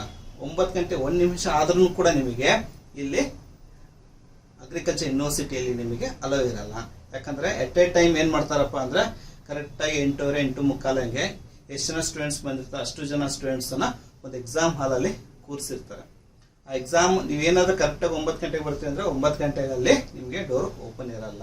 9 ಗಂಟೆ ಏನ್ ಮಾಡ್ತಾರಪ್ಪ ಅಂತಂದ್ರೆ ಒಂದೊಂದೇ ಬ್ಯಾಚ್ ನ 55 ಸ್ಟೂಡೆಂಟ್ಸ್ ಅನ್ನ ಎಕ್ಸಾಮ್ಗೆ ಬಿಡ್ತಾರೆ. ಎಟ್ ಎ ಟೈಮ್ ಅಲ್ಲಿ 50 ಸ್ಪೆಸಿಮನ್ಸ್ ಅನ್ನು ಇಡ್ತಾರೆ. ಈ ಸ್ಪೆಸಿಮನ್ಸ್ ಅಲ್ಲಿ ನಿಮಗೆ ಐಡೆಂಟಿಫಿಕೇಶನ್ ಮಾಡಕ್ಕೆ 4 ಮಾರ್ಕ್ಸ್ ಇರುತ್ತೆ. ನೀವು ಕರೆಕ್ಟಾಗಿ ಏನಾದರೂ ಒಂದು ಸ್ಪೆಸಿಮನ್ ಅನ್ನ ಐಡೆಂಟಿಫಿಕೇಶನ್ ಮಾಡಿದ್ರೆ ಅಂತಂದ್ರೆ ನಿಮಗೆ 4 ಮಾರ್ಕ್ಸ್ ಇರುತ್ತೆ. ಇದರಲ್ಲಿ ಯಾವುದೇ ತರದಂತ ನೆಗೆಟಿವ್ ಮಾರ್ಕ್ಸ್ ಇರಲ್ಲ. ಟೋಟಲ್ ಮಾರ್ಕ್ಸ್ 200 ಮಾರ್ಕ್ಸ್ ಸಿಗಿರುತ್ತೆ. ಇದ್ರ ಬಗ್ಗೆ ನಾವು ನಿಮಗೆಲ್ಲ ನೆಕ್ಸ್ಟ್ ಸ್ಲೈಡ್ಸ್ ಅಲ್ಲಿ ನಿಮಗೆ ವಿವರಣೆಯಾಗಿ ನಾವು ಹೇಳ್ತೀವಿ, ಆಯ್ತಾ. ಸೊ ಇವಾಗ ನೋಡಿ ಎಕ್ಸಾಮ್ ಮಾಡಿದ್ರು, 14ನೇ ತಾರೀಕಿಗೆ ಎಕ್ಸಾಮ್ ಮಾಡಿದ್ರು. ಎಕ್ಸಾಮ್ ಆಗಿದ ತಕ್ಷಣ ನೀವು ರಿಸಲ್ಟ್ ಕೇಳ್ತೀರಲ್ವಾ. ಸೊ ರಿಸಲ್ಟ್ ನಿಮ್ಗೆ ಯಾವಾಗ ಬರುತ್ತಪ್ಪ ಅಂದ್ರೆ 18/5/2024 18ನೇ ತಾರೀಕಿಗೆ ಸಂಜೆ 6 ಗಂಟೆ ನಂತರ ಏನ್ ಮಾಡ್ತಾರಪ್ಪ, ನಿಮ್ಮ ಪ್ರಾಯೋಗಿಕ ಪರೀಕ್ಷೆ ಫಲಿತಾಂಶವನ್ನ ಪ್ರಕಟ ಮಾಡುತ್ತಾರೆ. ಸೊ ಇದಾದ್ಮೇಲೆ ನಿಮಗೆ ಏನಾದ್ರು ಅದರಲ್ಲಿ ಈ ಆನ್ಸರ್ ಅಲ್ಲ, ಈ ಆನ್ಸರ್ ಇತ್ತು ಸರ್ ಅಂತ, ಅದ್ರ ಬಗ್ಗೆನೂ ಕೂಡ ನೀವು ಏನ್ ಮಾಡ್ಬೋದಪ್ಪ ಅಂದ್ರೆ ಮನವಿಯನ್ನ ಸಲ್ಲಿಸಬಹುದು. ಸೊ ಏನಾದ್ರೂ ನಿಮಗೆ ಮನವಿ ಸಲ್ಲಿಸೋದಿದ್ರೆ 19/5 ಇಟ್ಕೊಂಡು 25/2024 ಸಂಜೆ ನೀವು 4 ಗಂಟೆ ಒಳಗಡೆ ಏನ್ ಮಾಡ್ಬೇಕಾಗತ್ತ ಅಂತಂದ್ರೆ ಸಲ್ಲಿಸಬೇಕಾಗತ್ತೆ, ಆಯ್ತಾ. ಸೊ ಅಂತಿಮ ಒಂದು ಪ್ರಾಯೋಗಿಕ ಪರೀಕ್ಷೆ ಫಲಿತಾಂಶ ಯಾವಾಗಿರತ್ತಪ್ಪ ಅಂದ್ರೆ 22/5/2024 ಬೆಳಿಗ್ಗೆ 10 ಗಂಟೆಯ ನಂತರ ಪ್ರಕಟಿಸ್ತಾರೆ, ಆಯ್ತಾ. ಸೊ ಇಷ್ಟು ಎಲ್ಲ ನಿಮಗೆ ವೆಬ್ಸೈಟ್ ಮಾಹಿತಿ ಕೂಡ ನಿಮ್ಗೆ ಕೊಟ್ಟಿರ್ತಾರೆ ನೋಡಿ. ನಮ್ಮ ಶಿವಮೊಗ್ಗ ಹಾಕ್ತವರು www.uahs.edu.in ಅಂತ. ಸೊ ಈ ಒಂದು ಇದರಲ್ಲಿ ನೀವೇನ್ ಮಾಡ್ಕೋಬಹುದು, ಪ್ರತಿಯೊಂದು ಈಗ ನಾನು ಹೇಳಿರುವಂತ ಪ್ರತಿಯೊಂದು ಇನ್ಫಾರ್ಮೇಶನ್ಸ್ ಅನ್ನ ನೀವು ಅಲ್ಲಿ ನೋಡಬಹುದು, ಅದರಲ್ಲಿ ನೀವು ಅಪ್ಡೇಟ್ ಹಾಕೋಬಹುದು ಆ ಒಂದು ಇದರಲ್ಲಿ ವೆಬ್ಸೈಟ್ ಅಲ್ಲಿ. ಸೊ ನೆಕ್ಸ್ಟ್ ಇದಾದ್ಮೇಲೆ ನಿಮಗೆ ಫಾರ್ಮ್ ಸೈನ್ಸ್ ಕೋರ್ಸ್ಗಳು ಯಾವ್ಯಾವ ಇರ್ತಾವೆ ಸರ್. ಫಾರ್ಮ್ ಸೈನ್ಸ್ ಕೋರ್ಸಸ್ ನಿಮಗೆ ಫಸ್ಟ್ ನೋಡಿ BSc ಅಗ್ರಿ ಬಯೋಟೆಕ್ ಅಂತ ಬರುತ್ತೆ. ಅದರಲ್ಲಿ ಇಂಪಾರ್ಟೆಂಟ್ ನಿಮಗೆ BSc ಅಗ್ರಿಕಲ್ಚರ್ ಇರುತ್ತೆ, BSc ಫಿಶರೀಸ್ ಇರುತ್ತೆ, BSc ಫಾರೆಸ್ಟ್ರಿ ಇರುತ್ತೆ, BSc ಹಾರ್ಟಿಕಲ್ಚರ್, ಮತ್ತೆ BVSc ಅಂಡ್ AH ಅಂತ ಅಂದ್ರೆ bachelor of veterinary science and animal husbandry ಅಂತ. ಇವೆಲ್ಲದಕ್ಕೂ ಒಂದೇ ಎಕ್ಸಾಮ್. ಸೊ ನೀವು ಕೇಳ್ಬೋದು ಸರ್ ವೆಟರ್ನರಿಗೆ ಬೇರೆ ಇರಲ್ಲ, ಇವೆಲ್ಲದಕ್ಕೂ ಏನಪ್ಪಾ ಅಂತಂದ್ರೆ ಒಂದೇ ಎಕ್ಸಾಮ್, ಅದು ಅಗ್ರಿಕಲ್ಚರಲ್ ಪ್ರಾಕ್ಟಿಕಲ್ ಟೆಸ್ಟ್ ಅಂತ. ಓಕೆ. ಸೊ ನೆಕ್ಸ್ಟ್ ಇದಾದ್ಮೇಲೆ ನಿಮಗೆ ನೀವು ಕೇಳ್ತೀರ ಸರ್ ಎಲ್ಲೆಲ್ಲಿ ಯೂನಿವರ್ಸಿಟಿಗಳು ಇದಾವೆ. ಸೊ ಸಾಮಾನ್ಯವಾಗಿ ನಿಮಗೆ college of agriculture UAS GKVK campus ಬ್ಯಾಂಗ್ಳೂರಲ್ಲಿ ಒಂದಿದೆ, ಆಯ್ತಾ. ಕಾಲೇಜ್ ಆಫ್ ಅಗ್ರಿಕಲ್ಚರ್ ನಮ್ಮ ಶಿವಮೊಗ್ಗದಲ್ಲಿ ಕೂಡ ಒಂದಿದೆ. ಸೊ ಇದೇ ತರ ನಿಮಗೆ ಇದ್ರ ನೋಡಿ. ಇದಾದ್ಮೇಲೆ ನಿಮಗೆ ಸಪೋಸ್ ಈಗ ಫಾರೆಸ್ಟ್ರಿ ಕಾಲೇಜ್ ನೀವು ಅಡ್ಮಿಷನ್ ಇಲ್ಲ ಆಗಿ ಫಸ್ಟ್ ಇಯರ್ ಸೆಮ್ ನಿಮಗೆ ಇಲ್ಲೇ ಇರುತ್ತೆ, ಯೂನಿವರ್ಸಿಟಿ ಆಫ್ ಅಗ್ರಿ ಮತ್ತು ಹಾರ್ಟಿಕಲ್ಚರ್ ಸೈನ್ಸ್ ಇಲ್ಲೇ ಇರುತ್ತೆ. ಸೊ ರಿಸರ್ಚ್ ಮಾತ್ರ ಅವ್ರು ಏನ್ ಮಾಡ್ತಾರೆ ಅಂದ್ರೆ ನಿಮಗೆ ಪೊನ್ನಂಪೇಟು ಅಲ್ಲಿ ಕಳಿಸ್ಬೋದು. ಸೊ ಇನ್ನೊಂದು ಕಾಲೇಜ್ ಯಾವ್ದಪ್ಪ ಅಂತಂದ್ರೆ ಕಾಲೇಜ್ ಆಫ್ ಫಾರೆಸ್ಟ್ರಿ ಸಿರ್ಸಿ, ಆಯ್ತಾ. ಸಿರ್ಸಿಯಲ್ಲಿ ಇರ್ತಕ್ಕಂಥ ಇನ್ನೊಂದು ಕಾಲೇಜ್. ಸೊ ಇದೇ ತರ ನಿಮಗೆ ಹಲವಾರು ಈಗ ವೆಟರ್ನರಿ ಕಾಲೇಜ್. ಸೊ ನಾವು ಯಾವುದೇ ಕೋರ್ ಕೋರ್ಸಸ್ ಇದಾವೆ ಅದ್ರದ್ದು ಮಾತ್ರ ನಾವು ಏನ್ ಮಾಡಿದೀವಪ್ಪ ಅಂದ್ರೆ ಕಾಲೇಜ್ದು ಒಂದು ಹೈಲೈಟ್ ಅನ್ನ ಮಾಡಿದೀವಿ. ಸೊ ಸಪೋಸ್ ನೀವು ಕೇಳ್ಬೋದು sir veterinary college Vinod Nagar Shivamogga, ಹೌದು ವೆಟರ್ನರಿ ಕಾಲೇಜ್ ಶಿವಮೊಗ್ಗದಲ್ಲಿ ಕೂಡ ಇದೆ, ಆಯ್ತಾ. ಸೊ ಅದೇ ತರ ನಿಮಗೆ ಬೀದರಲ್ಲೂ ಕೂಡ ಇದೆ, ಸೊ ಬೆಂಗಳೂರಲ್ಲಿ ಕೂಡ ಇದೆ. ಸೊ ಇಲ್ಲಿ ಕೆಲವು ಏನ್ ಮಾಡಿದಾರಪ್ಪ ಅಂದ್ರೆ ಗೌರ್ಮೆಂಟ್ ಸೀಟ್ ಕೂಡ ಮಾಡಿದ್ದಾರೆ. ಸೊ ಇಲ್ಲಿ ನೋಡಿ 67.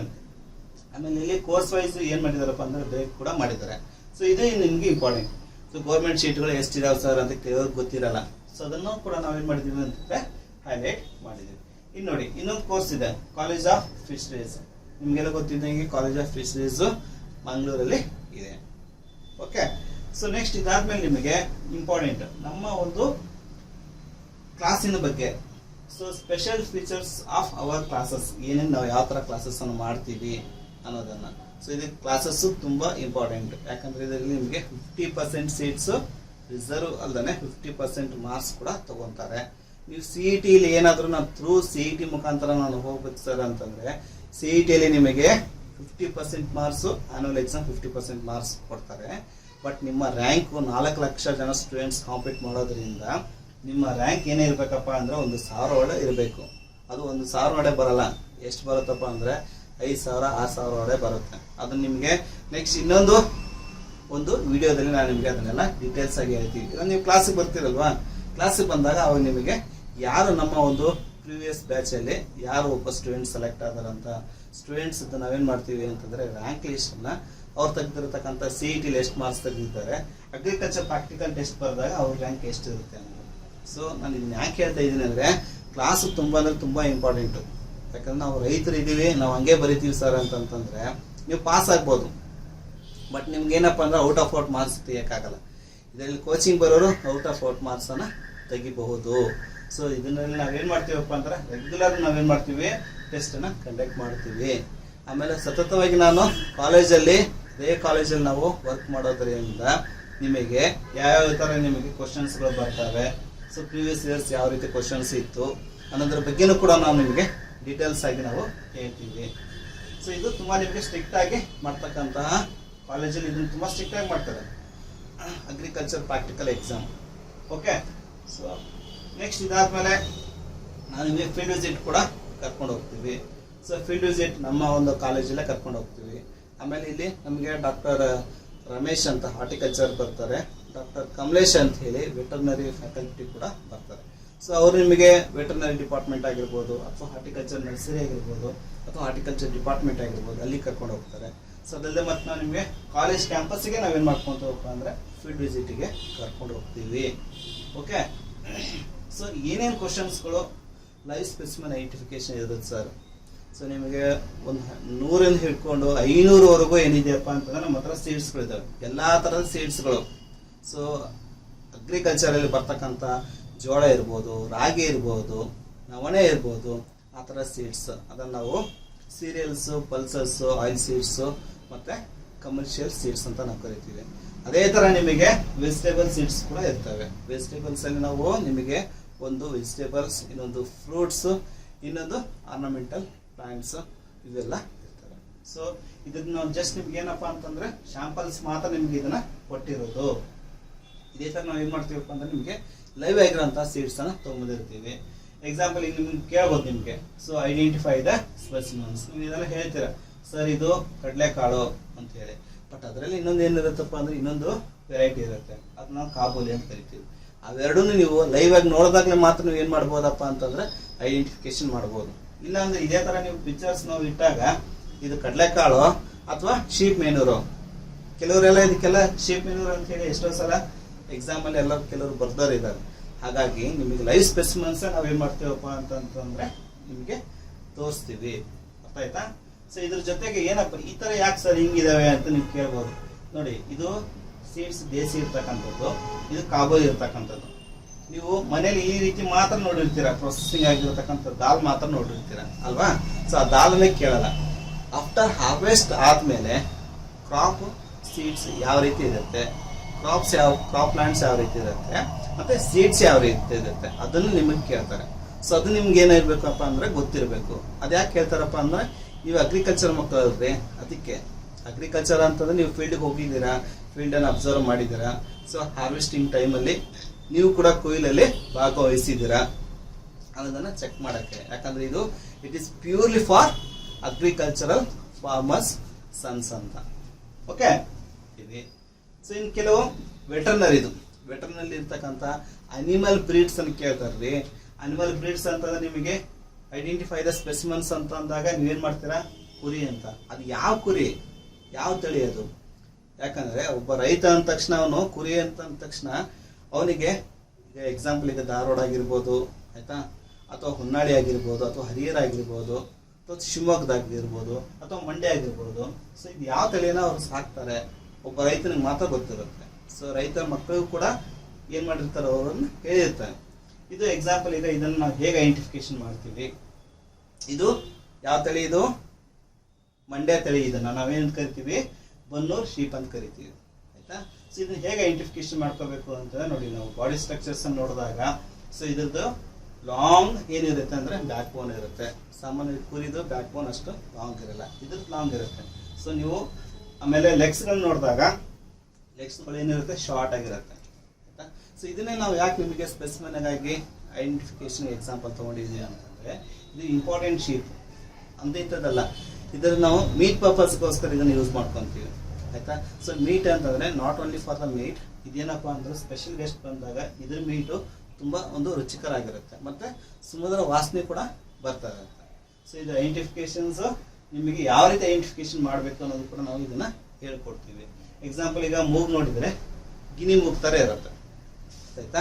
ಸೊ ಈ ರೀತಿಯಾಗಿ ನೀವೇನು ಮಾಡ್ಕೋಬೇಕಪ್ಪ ಅಂತಂದ್ರೆ ನಾವು ನಿಮಗೆ ಐಡೆಂಟಿಫಿಕೇಶನ್ ಎಲ್ಲ ಹೇಳ್ತೀವಿ, ನೀವು ಇದನ್ನು ನೆನಪಲ್ಲಿ ಇಟ್ಕೋಬೇಕಾಗತ್ತೆ. ಎಕ್ಸಾಂಪಲ್ ಇನ್ನೊಂದು ಹಾಸನ್ ಶಿಪ್ ಅಂತ ಹೇಳ್ತೀವಿ. ಸೊ ಇದು ಸ್ಮಾಲ್ ಬಾಡಿ ಅನಿಮಲ್ಸ್ ಇರುತ್ತೆ. ಸೊ ಹೆಡ್ ನೋಡಿದರೆ ನಿಮಗೆ ಬ್ಲ್ಯಾಕ್ ಕಲರ್ ಬರುತ್ತೆ. ಸೊ ಹಾರ್ನು, ಹೆಡ್, ಆಮೇಲೆ ಬಾಡಿ ಪಾರ್ಟ್. ಸೊ ಬಾಡಿ ಪಾರ್ಟಲ್ಲಿ ನಿಮಗೆ ವೈಟ್ ಬಾಡಿ ಇರುತ್ತೆ. ಸೊ ಇವೆರಡು ಕಲರ್ ಡಿಸ್ಟಿಂಕ್ಷನ್ಸ್ ನಿಮಗೆ ನಾವು ಕನ್ಸರ್ನ್ ಫ್ಯಾಕಲ್ಟಿಯಿಂದ ನಿಮಗೆ ಇದನ್ನು ತೋರಿಸ್ಕೊಡ್ತೀವಿ. ಸೊ ಕೆಲವು ಅಗ್ರಿಕಲ್ಚರ್ ಇಂಪ್ಲಿಮೆಂಟ್ಸ್ ಕೂಡ ಇಂಪಾರ್ಟೆಂಟ್. ಸೊ ಅಗ್ರಿಕಲ್ಚರ್ ಇಂಪಾರ್ಟ್ಮೆಂಟ್ ಇದರಲ್ಲಿ ಮಾಡರ್ನ್ ಆಗಿರ್ತಕ್ಕಂಥದ್ದು, ಅಡ್ವಾನ್ಸ್ ಆಗಿರ್ತಕ್ಕಂಥದ್ದು. ಹಿಂದೆ ಎಲ್ಲ ಏನ್ ಮಾಡ್ತಿದ್ರು, ಮರದ ನೇಗಿಲನ್ನ ಯೂಸ್ ಮಾಡ್ತಿದ್ರು. ಇವಾಗ ಏನ್ ಮಾಡ್ತಾರೆ ಅಂತಂದ್ರೆ, ಸೊ ಒಂದು 10 ಎಕರೆ ಇದ್ದಾಗ ಸೊ ಡಿಸ್ಕ್ ಪ್ಲೋಗಳನ್ನ ಯೂಸ್ ಮಾಡ್ಕೊಂತಾರೆ. ಸೊ ಅದೇ ತರ ಹಾರ್ವೆಸ್ಟಿಂಗ್ ಮಾಡ್ತಕ್ಕಂಥ ಮಷೀನು. ಈಗ ಕೆಲವು ಟೈಮಲ್ಲಿ ಏನ್ ಮಾಡ್ತಿದ್ರು, ಹಿಂದೆ ಎಲ್ಲ ಜನಗಳನ್ನ ಕರ್ಕೊಂಡು ಹಾರ್ವೆಸ್ಟಿಂಗ್ ಮಾಡ್ತಿದ್ರು ಅಲ್ವಾ. ಸೊ ಇಡೀ ಒಂದಿನ ಅಲ್ಲ, ಒಂದ್ 3 ದಿನ ಬಟ್ ಹಾರ್ವೆಸ್ಟಿಂಗ್ಗೆ ಬೇಕಾಗ್ತಿತ್ತು. ಇವಾಗ ಹಾಗಲ್ಲ. ಇವಾಗ ಏನ್ ಮಾಡ್ತಾರಪ್ಪ ಅಂದ್ರೆ ಹಾರ್ವೆಸ್ಟಿಂಗ್ ಮಷಿನ್ಸ್ ಅನ್ನು ಯೂಸ್ ಮಾಡ್ತಾರೆ. ಒಂದ್ ಕಡೆ ಏನ್ ಮಾಡುತ್ತೆ, ಅದು ಹಾರ್ವೆಸ್ಟಿಂಗ್ ಮಾಡ್ತಾ ಬರುತ್ತೆ, ಇನ್ನೊಂದ್ ಕಡೆ ರಾಶಿನೂ ಕೂಡ ಮಾಡುತ್ತೆ. ಅಟ್ ಎ ಟೈಮ್ ಇಲ್ಲಿ ನಮಗೆ ಲೇಬರ್ ಕೂಡ ಸೇವ್ ಆಗ್ತಾರೆ, ಮನಿ ಕೂಡ ಸೇವ್ ಆಗತ್ತೆ. ಓಕೆ, ಸೊ ಈ ತರ ನಿಮಗೆ ನಾವೇನ್ ಮಾಡ್ತೀವಪ್ಪ ಅಂತಂದ್ರೆ, ನಿಮಗೆ ಕ್ಲಾಸಸ್ ಅಲ್ಲಿ ಯಾವುದು ಒಂದು ಅಡ್ವಾನ್ಸ್ ಆಗಿರ್ತಕ್ಕಂಥದ್ದು, ಮಾಡರ್ನ್ ಆಗಿರ್ತಕ್ಕಂಥದ್ದು ಇಂಪ್ಲಿಮೆಂಟ್ಸ್ ಬಂದಿದೆ, ಅಗ್ರಿಕಲ್ಚರ್ ಕ್ಯಾಂಪಸ್ ಅಲ್ಲಿ ಇರ್ತಕ್ಕಂಥ ಇಂಪ್ಲಿಮೆಂಟ್ಸ್ ಯಾವುದು, ಇದು ಕೂಡ ನಾವು ನಿಮಗೆ ಇಂಪಾರ್ಟೆಂಟ್ ಇರ್ತಕ್ಕಂಥದ್ದು ಎಲ್ಲ ನಿಮಗೆ ಹೇಳಿ ಕೊಡ್ತೀವಿ.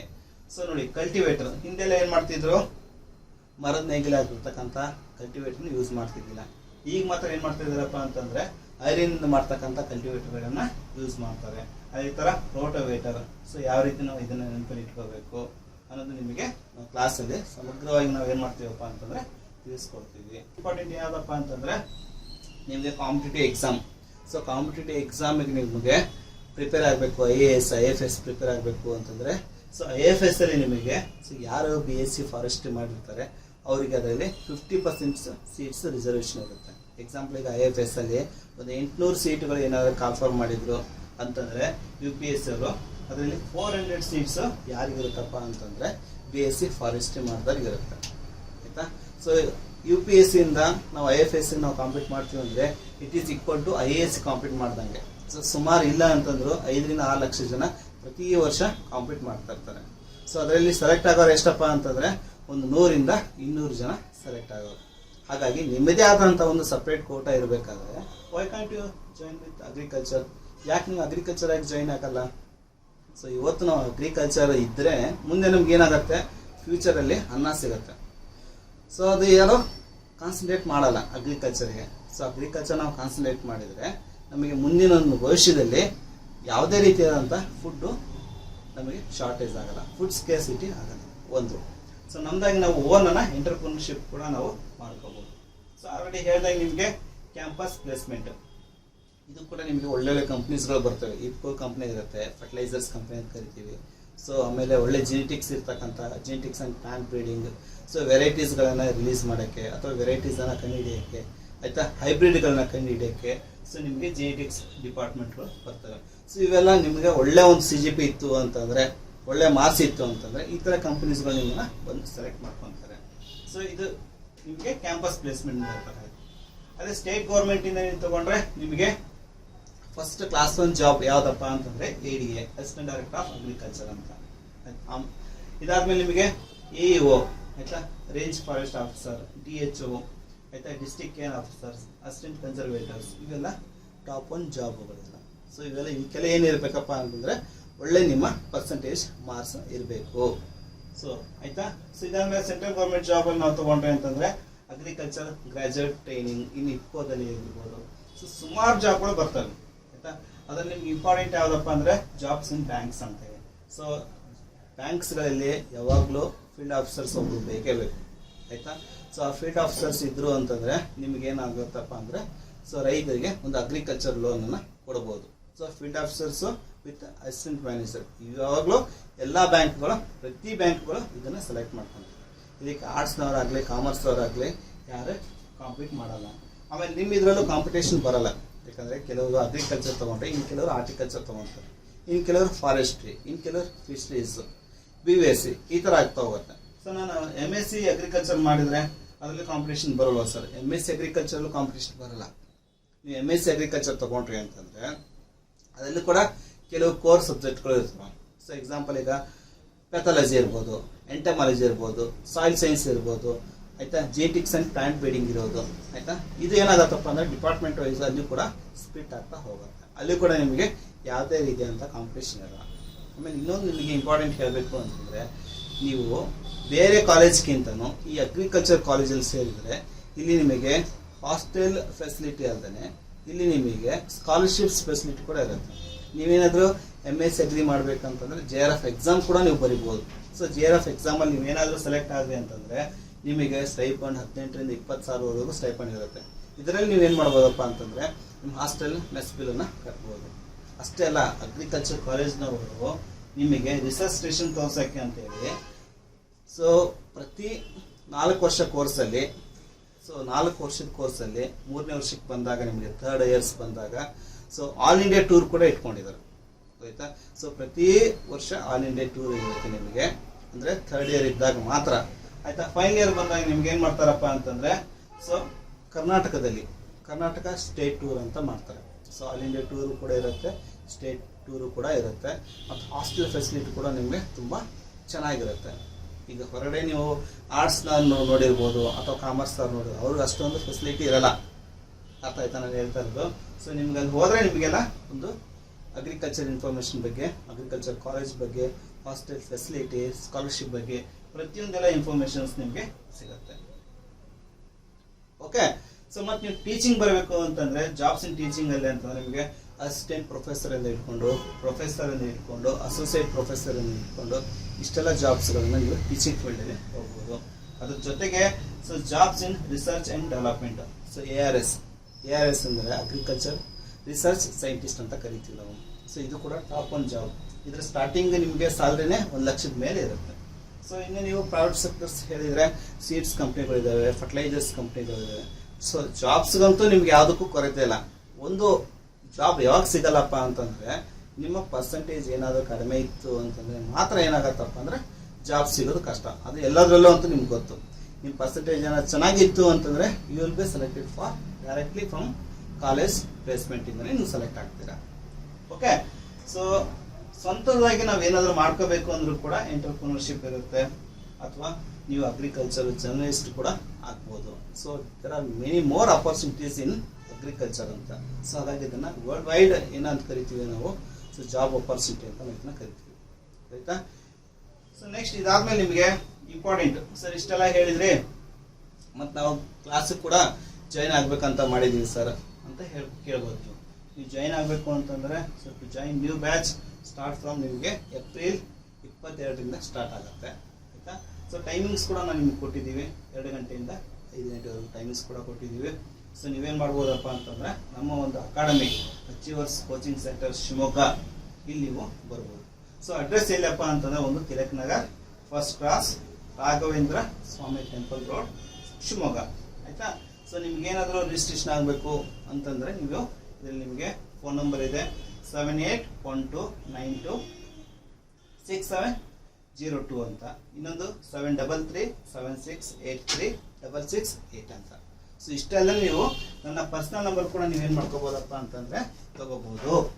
ಸೊ ನನ್ನ ಪರ್ಸನಲ್ ನಂಬರ್ಸು ಈ ರೀತಿ ಇದೆ.